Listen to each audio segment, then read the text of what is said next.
가족이라는 이런 단어를 우리가 생각해 볼 때에 우리가 많이 쓰는 단어들 가운데도 특히 가족이라는 이 단어는 언제나 우리에게 가슴을 뭉클하게 해주는 그런 단어입니다.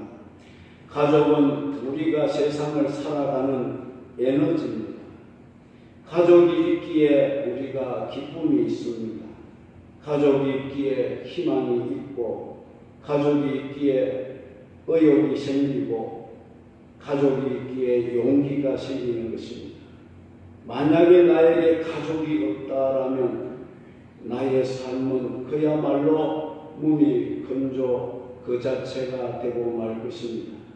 아내가 있고 자식들이 있고 부모 형제가 있기에 열심히 일을 하게 되고 돈을 모으게 되고 또 서로 사랑하고 행복을 느끼면서 살아가게 되는 것입니다. 가족은 우리 사회의 가장 기초적인 그런 기관입니다. 만약 가족이 해체가 된다면 얼마나 슬프겠습니까? 가족의 구성원 중에 한 사람이 먼저 세상을 떠나도 하늘이 무너지고 땅이 꺼지는 절망과 아픔을 겪는데 그 가족이 해체가 된다면 그보다 더 아프고 더 슬픈 일은 세상에 없다고 생각합니다. 하나님이 세상을 창조하시고 제일 먼저 만드신 조직이 바로 가정, 곧 가족입니다. 아담과 하와를 하나님이 창조하여 부부로 삼아주시고 생육하고 번성하여 세상의 많은 가정들을 이루도록 하나님이 명령을 내렸습니다. 이렇게 하나님이 아담과 하와의 가족을 신령한 하나님의 가족으로 창조를 해 주셨는데 그들은 그 하나님의 은혜를 망각을 하고 하나님 말씀에 불순종한 죄를 지어 하나님의 가족인 자격이 박탈을 당하고 에덴 동산에서 쫓겨나서 하나님의 형상을 잃어버린 채 영적 사망자로 전락하게 되었습니다. 그리고 그 후손들 역시 태어나자마자 그들도 아담의 자손으로 영적 사망 상태에서 태어났습니다. 하나님의 가족에서 벗어났던 그런 존재들이라는 겁니다. 우리가 알아야 할 것은 혈육으로 맺은 가족도 정말 중요하고 소중한 가족입니다. 그러나 이런 가족보다 더 소중한 가족을 우리가 회복을 해야 할 줄로 믿습니다. 그 가족이 어떤 가족입니까? 바로 영적인 가족이라는 것입니다. 죄와 허물로 죽었던 우리가 하나님의 가족으로 다시 태어나서 하나님과의 가족 관계를 회복하는 이 가족, 이게 더 중요합니다. 즉 하나님과 가족이 되어야 한다는 것입니다. 세상에는 크게 두 종류의 사람들이 있습니다. 하나는 하나님께서 보내신 예수님을 거절하고 믿지 아니하는 사람이 있고 또 다른 하나는 예수님을 환영하고 받아들이고 믿는 사람들이 있습니다. 우리는 본래 예수님을 알기 전에는 죄와 허물로 죽어 있었고 본질상 진노의 자녀로 살고 있었습니다. 에베소서 2장 1절로 3절 말씀이 그 말씀입니다. 이렇게 영적으로 저주받아 죽어 있던 우리가 어떻게 해야 하나님의 온전한 가족으로 다시 회복이 될 수 있을까? 그렇게 되기 위해서는 반드시 우리가 세 가지 조건을 갖추어야 합니다. 첫째는 우리가 예수님을 믿어야 한다는 사실입니다. 1절로 13절에 보면 그래야 하나님의 가족이 될 수 있다라고 했습니다. 우리가 반드시 믿어야 될 예수님은 어떤 분이십니까? 만약 예수님에게 조금의 관심이라도 가지고 있는 사람이라면 예수라는 분은 도대체 어떤 분일까? 그렇게 관심을 가지지 아니할 수가 없습니다. 그런 사람은 누구에게라도 예수가 어떤 분이신지 물어볼 마음이 생기게 될 것입니다. 여러분, 예수님은 어떤 분이신가요? 오늘 1절 말씀에 보면은 예수님은 말씀이시라고 말씀하고 있습니다. 태초에 말씀이 계시니라. 예수님은 태초에 그 말씀이 바로 예수님이시다는 겁니다. 이 말씀이 하나님과 함께 계셨으니 이 말씀은 곧 하나님이시라고 했습니다. 예수님이 바로 말씀 자체라는 것입니다. 범죄한 인간이 하나님과 단절된 이유가 말씀을 어겼고 말씀을 떠났기 때문입니다. 그런데 단절된 관계를 이어주는 그것 또한 바로 하나님 말씀이 아니고는 할 수 없다라는 것입니다. 이 말씀이 곧 예수님이시라는 것은 범죄한 인간이 예수님을 통해서 하나님과 관계가 회복이 될 수 있다. 그런 말씀인 줄 믿으시기 바랍니다. 그 다음에 예수님은 본래부터 하나님이십니다. 빌립보서 1장 6절로 8절에 보면 그는 근본 하나님의 본체시나 하나님과 동등됨을 취할 것으로 여기지 아니하시고 오히려 자기를 비어 종의 형체를 가지사 사람들과 같이 되셨고 사람의 모양으로 나타나사 자기를 낮추시고 죽기까지 복종하셨으니 곧 십자가에 죽으심이라. 이렇게 말씀하고 있습니다. 하나님은 한 분이십니다. 그러나 그 하나님 안에는 삼위가 계십니다. 성부 하나님, 성자 하나님, 성령 하나님. 그렇다고 하나님이 세 분이 아닙니다. 이 성삼위는 한 하나님이신 줄로 믿으시기 바랍니다. 그래서 우리 예수님도 본래부터 하나님이셨다는 것입니다.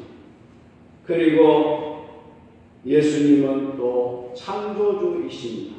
3절에 보면 만물이 그로 말미암아 지은 바 되었으니 지은 것이 하나도 그가 없이 된 것이 없느니라. 우리 예수님은 천지 만물을 창조할 때부터 거기에 함께 사역하셨다는 겁니다. 주님은 만물의 창조주이시고 만물의 주인이십니다. 바울은 말했습니다. 모든 만물이 그에게로부터 나오고 주에게로부터 나오고 주로 말미암고 주에게로 돌아가니 그에게 영광이 세세에 있으리로다고 말씀했습니다. 만물의 주인이십니다. 그리고 또 예수님은 인생의 생명의 빛이 되신다고 말씀했습니다. 4절에 보면 그 안에 생명이 있었으니 이 생명은 사람들의 빛이니라고 말씀하고 있습니다.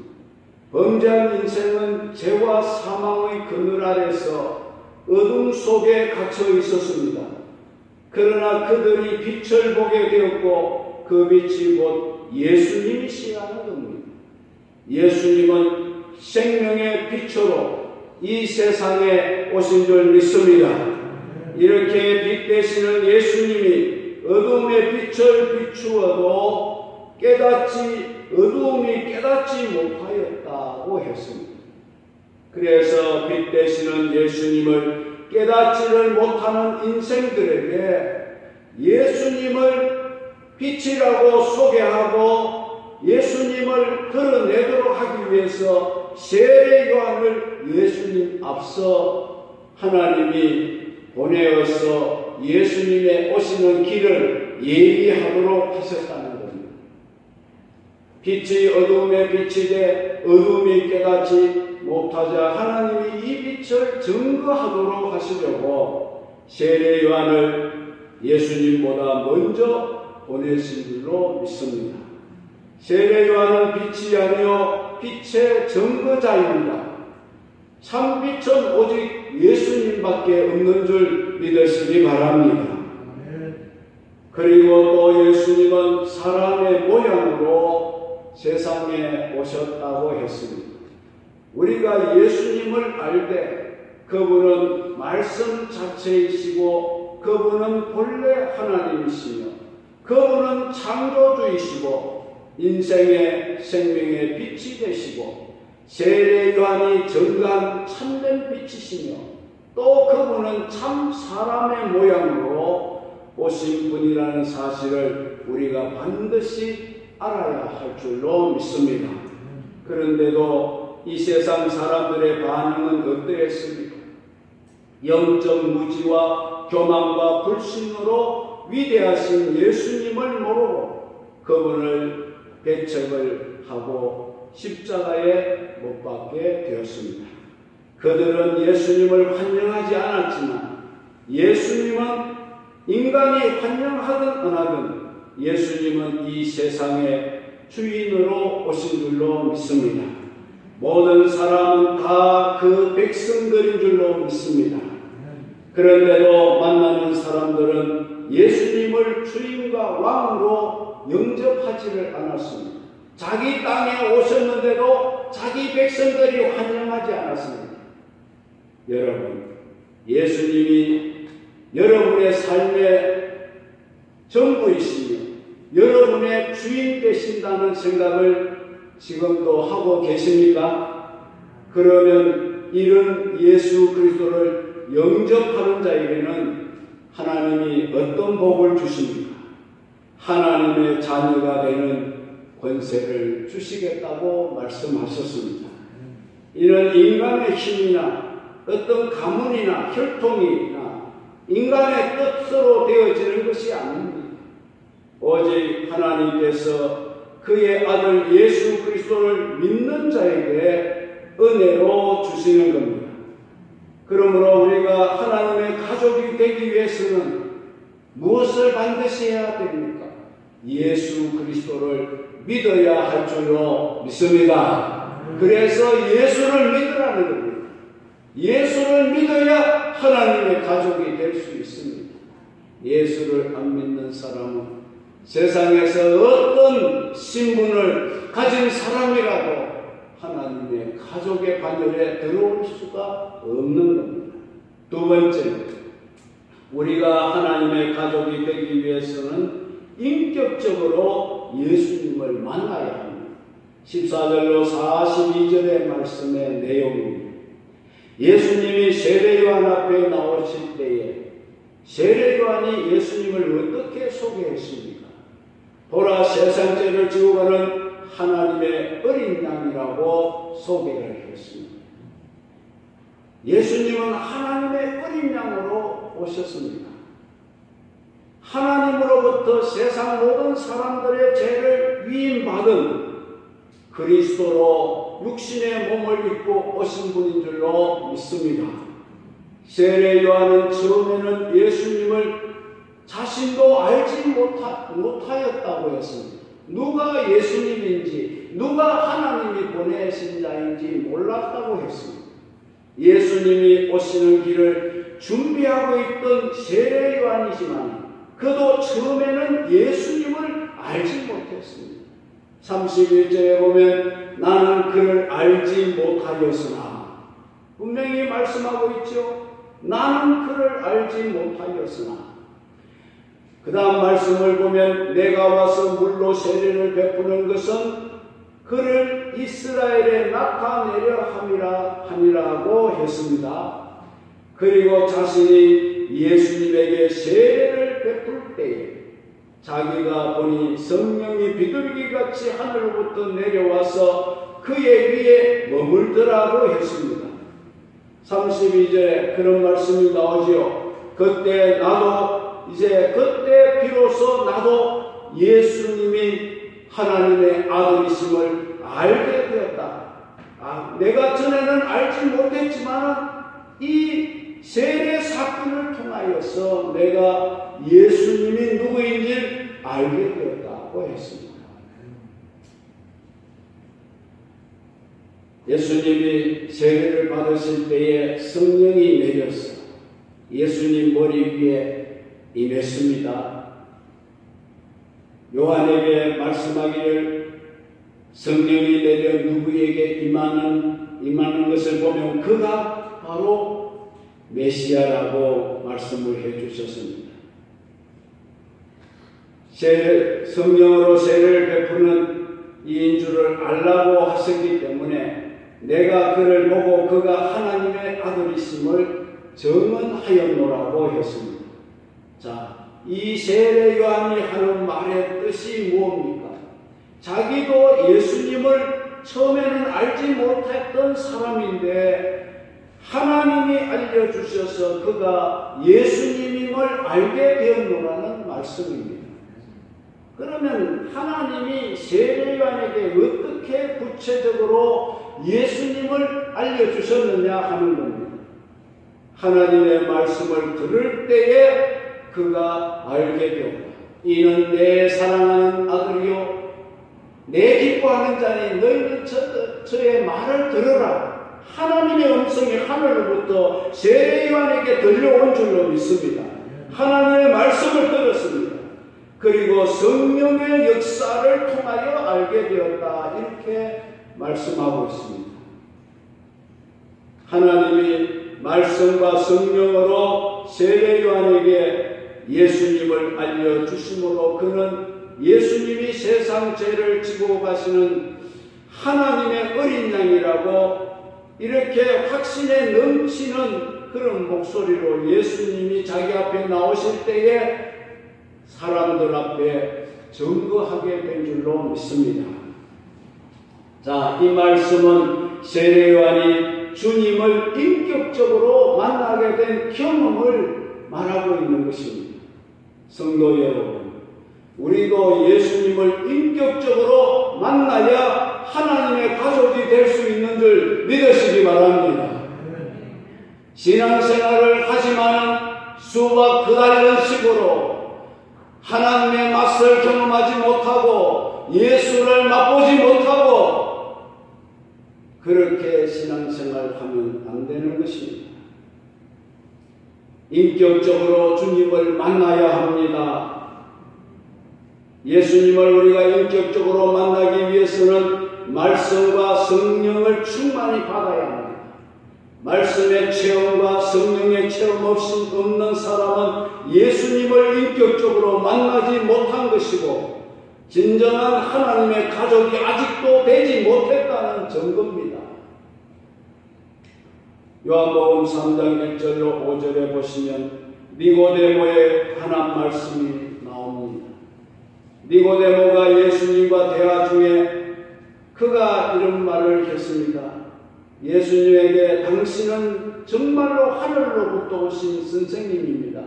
하나님이 함께 하시지 않으시면 당신이 행하는 이 표적들을 아무도 할 수 없는 것이라고 말을 했을 때에 주님이 그에게 대답하신 말씀이 뭡니까? 사람이 거듭나지 않으면 하나님의 나라를 볼 수도 없다. 이렇게 말씀하셨습니다. 니고데모가 말하기를 사람이 늙으면 어떻게 날 수가 있습니까? 두 번째 모태로 들어가서 나와야 합니까? 이렇게 바보 같은 질문을 했습니다.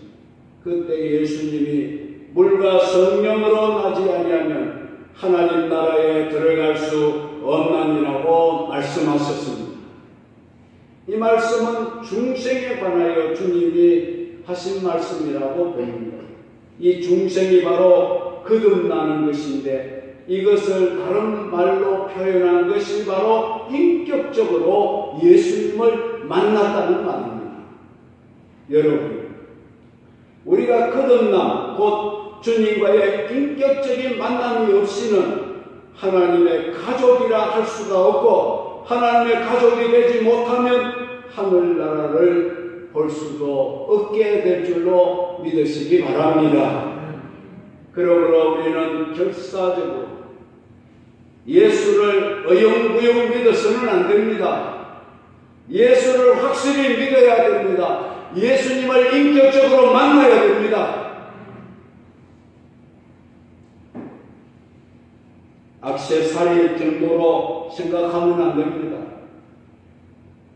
여러분은 예수님을 인격적으로 깊이 만나본 체험을 하셨습니까? 아, 정말 예수님이 정말 계시는구나. 예수님을 만났습니까? 오늘도 예수님을 만난 감격으로 주님 앞에 나오셨습니까? 그리고 거듭난 기쁨으로 여러분들이 전도해 보셨습니까? 그래야 그때부터 하나님의 가족이 되어지는 줄로 믿으시기 바랍니다. 우리 모두 주님을 인격적으로 만날 수 있기를 바랍니다. 주님을 인격적으로 만나시기 바랍니다. 세 번째, 하나님 가족이 되기 위해서는 예수님 앞으로 나가야 합니다. 43절로 51절 내용입니다. 주님이 있던 날 갈릴리로 나가려고 하시다가 빌립을 만나서 나를 쫓아라고 부르셨어요. 43절, 그러자 주님의 부르심을 받았던 빌립은 그 즉시로 주님을 따라 나섰습니다. 예수님을 만난 빌립은 자기 친구 나다나엘을 찾아가서 예수님을 만났다고 증거를 했습니다. 한번 와봐라, 한번 와봐라. 나다나엘은 빌립의 말을 듣고 예수님에게로 나와서 예수님을 그도 만나게 되었습니다. 나다나엘은 어떤 사람이었습니까, 여러분? 먼저 예수님에 대하여 선입관을 갖고 있었던 사람입니다. 그가 한 유명한 말이 무엇입니까? 빌립이 예수님을 소개할 때 그 사람이 어디 사람이냐 이러면서 나사렛 사람이라고 했습니다. 그럴 때에 그가 말하기를 나사렛에서 무슨 선한 것이 날 수 있겠는가?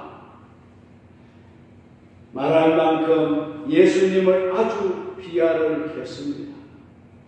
우리도 이 따끔씩 선입관에 빠져 있을 때가 많습니다.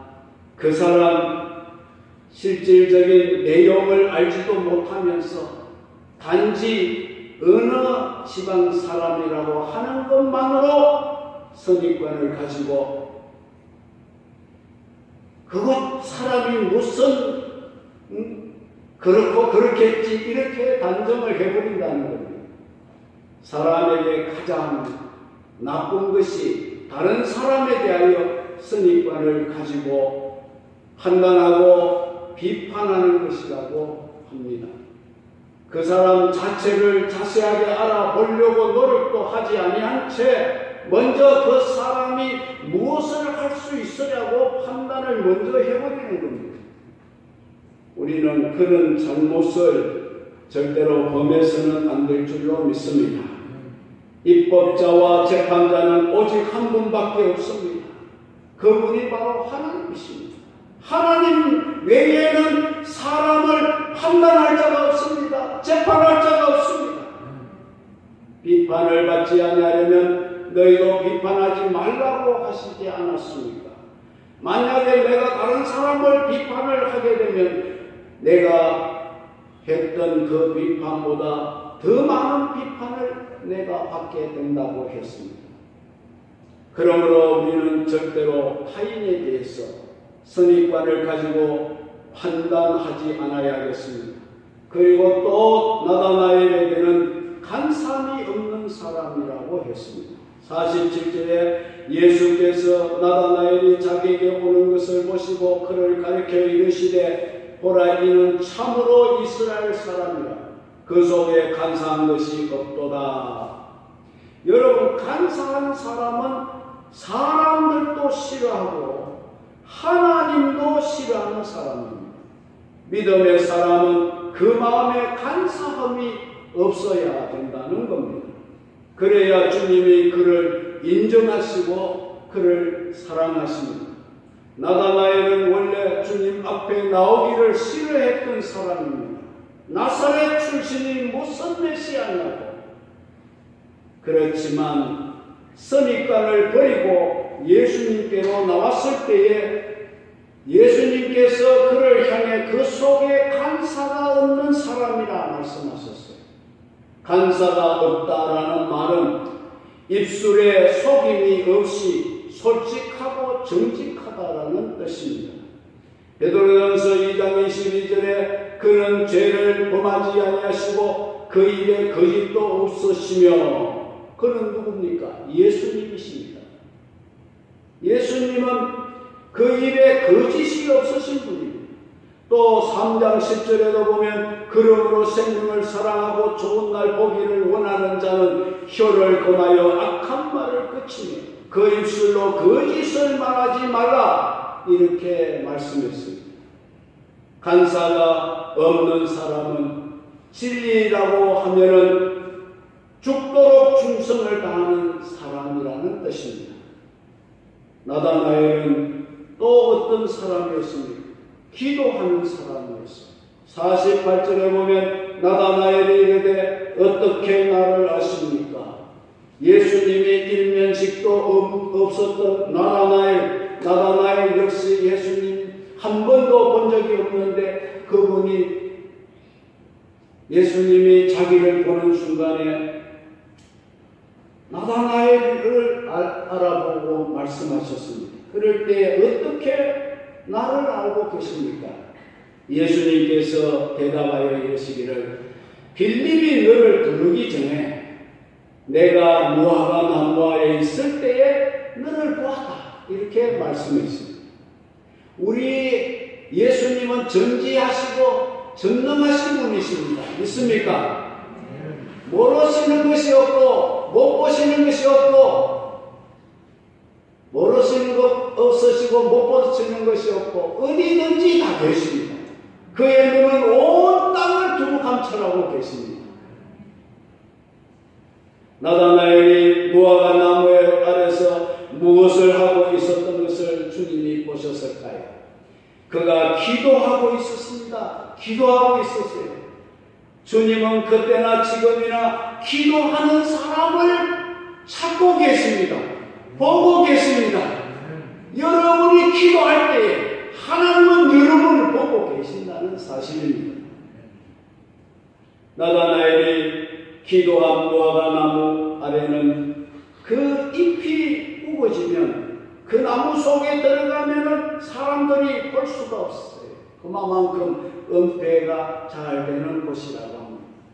오직 하나님 앞에서 은밀하게 기도하고 있었다.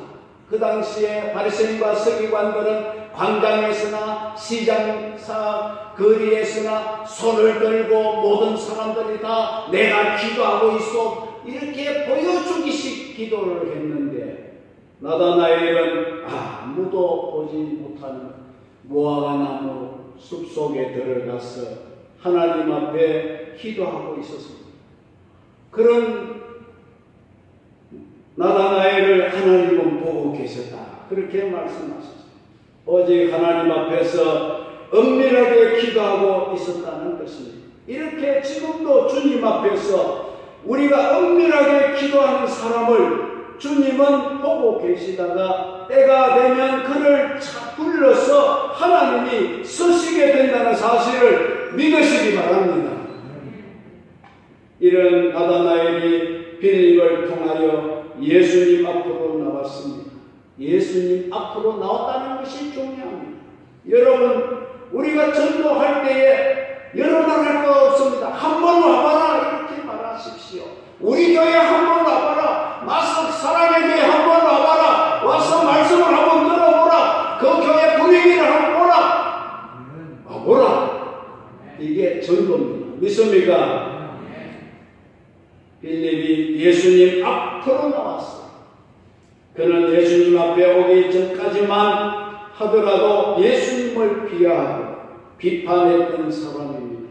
그러나 그가 예수님 앞에 나와서 예수님을 만나고 난 후에는 그 모습이 완전히 달라졌다는 사실입니다.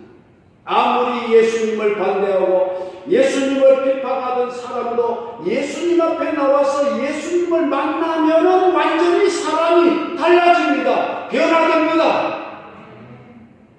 깡패도 변화되고 살인마도 변화됩니다. 바울도 예수님 만나기 전에는 예수님을 핍박하고 교회를 말살하려고 하고 예수 믿는 자들을 잡아다가 가두고 죽이고 온갖 만행을 저질렀던 사람이었지만 담에서 도상에서 주님을 만난 후로 완전히 변화가 되었습니다. 사울이 변하여 바울로 태어나게 된 줄로 믿습니다. 예수님을 비판하고 비난하는 사람은 주님을 만나지 못했기 때문에 그렇게 한다고 봅니다. 여러분 주변에도 여러분이 신앙생활하는 것을 비난하고 비판하고 욕하고 박해하는 자가 있습니까? 그 사람 아직 예수를 못 만나서 그랬어요. 그 사람을 어떻게 하든지 예수님 앞으로 데려 나오시기 바랍니다. 그러면 변화될 줄로 믿습니다. 여러분들이 데리고만 나오시면 그 사람을 변화시키는 일을 하나님이 하십니다. 성령님이 하십니다. 누구든지 예수님 앞에 나와서 예수님 만나게 되면 완전하게 변화되어지는 역사가 일어날 것입니다. 그리고 나다나엘이 예수님을 만난 후에 예수님에 대하여 어떻게 고백했습니까? 49절에 보면 나다나엘이 대답하되 랍비여 당신은 하나님의 아들이요 당신은 이스라엘의 임금이라고 고백했습니다. 여러분 우리도 예수님에 대한 선입관을 버리고 예수님 앞으로 나와야 합니다. 나다나엘은 예수님 앞으로 나옴으로 하나님의 가족이 될 수 있었던 줄로 믿습니다. 예수님을 바로 알기 위해 나다나엘처럼 즐겁게 주님 앞으로 나오시기 바랍니다. 우리가 영적인 경험을 하기 위해서는 어떻게 해야 되겠습니까? 예수님의 말씀을 듣기 위하여 교회의 모든 집회에 열심히 나와야 합니다. 그리고 하나님 말씀을 상고하고 그 말씀을 연구하고 부지런히 찾아보고 그래야 우리가 진정한 하나님의 가족이 될 수가 있습니다. 여러분들은 이미 예수님의 가족이 되신 분들도 이 자리에 많이 있습니다. 이미 가족이 되신 분들은 더 예수님과 친밀한 관계를 이루어가는 그런 가족이 되고 믿음과 사랑으로 결속되어지기를 바랍니다. 아직 하나님의 가족의 범주 안에 내가 아직 못 들어왔구나 라고 생각하시는 분이 있다면 지금부터라도 예수님을 진실되게 믿으시기 바랍니다. 예수님을 인격적으로 만나시기 바랍니다. 예수님 앞으로 나오시기 바랍니다. 몸만 나오지 않고 내 온몸과 마음과 정성을 다해서 주님 앞에 나오시기 바랍니다. 그러면 언제든지 우리 하나님은 여러분을 당신의 가족으로 받아주시고 환영해 주시고 당신의 자녀로 삼아주시고 천국을 기업으로 주실 줄로 믿습니다. 저와 여러분이 하나님의 가족인 줄 믿으시기 바랍니다.